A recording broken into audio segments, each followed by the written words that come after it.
Cancer healer centre, a new beginning.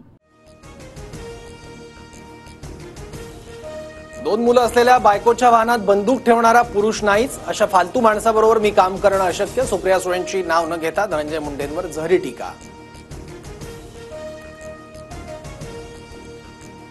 बायकोच्या आडून सर्व उद्योग करणाऱ्या आणखी एका मंत्र्याची 6 महिन्यात विकेट पडणार. पक्षाच्या बैठकीत सुप्रिया सुळेंचं सूचक वक्तव्य. सुळेंचा रोख नक्की कोणाकडे, चर्चांना उधाण.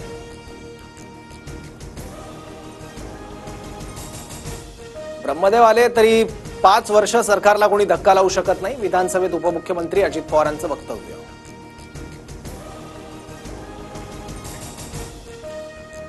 जयकुमार रावल अत्यंत भ्रष्ट मंत्री. रावल यांनी प्रतिभाताई पाटलांचीही जमीन लाटली. सर्व माहिती फडणवीसांना पाठवणार, संजय राऊतांचा इशारा.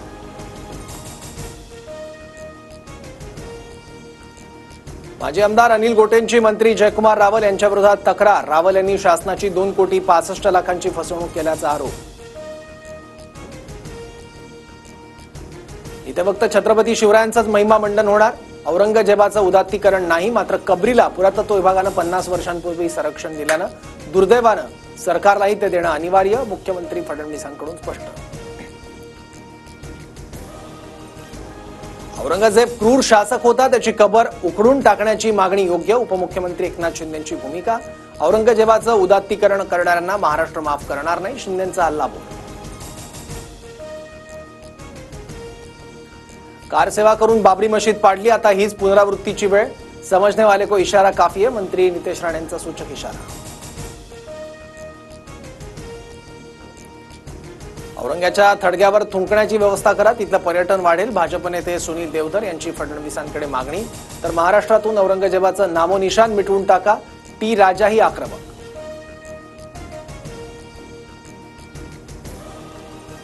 औरंगजेबाची कबर हटवण्यासाठी पुणे आणि छत्रपती संभाजीनगरमध्ये विश्व हिंदू परिषदेची आंदोलनं.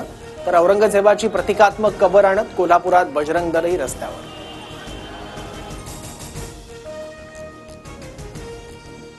सण उत्सवात द्वेष पसरवण्याचं हिंदुत्ववादी संघटनांकडून काम. औरंगजेबाच्या कबरी विरोधातील आंदोलनानंतर वडट्टीवारांचा निशाणा. तर कबरीभोवती सध्या केंद्राचं पोलीस दल, राऊतांचा आरोप.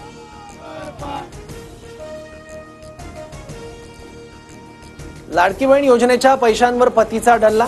जाब विचारणाऱ्या पती आणि सासूचा कोयत्याने हल्ला. माढा तालुक्यातील लोणी गावातली धक्कादायक घटना. दोघांवरही गुन्हा दाखल.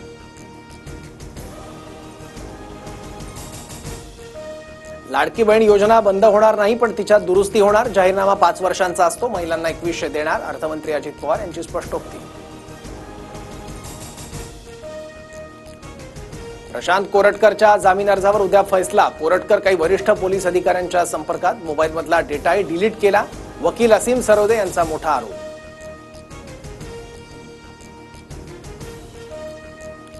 स्वारगेट लैंगिक अत्याचार प्रकरणातील पीडितेने घेतली मुख्यमंत्री उपमुख्यमंत्र्यांची भेट. आरोपीला कठोर शिक्षा करून न्याय देण्याची मागणी. पीडित तरुणी आणि वकील सरोदे पत्रकार परिषद घेण्याची शक्यता.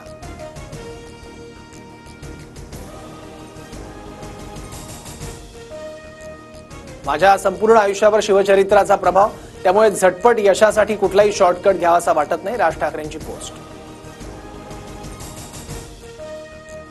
Cancer healer centre, a new beginning.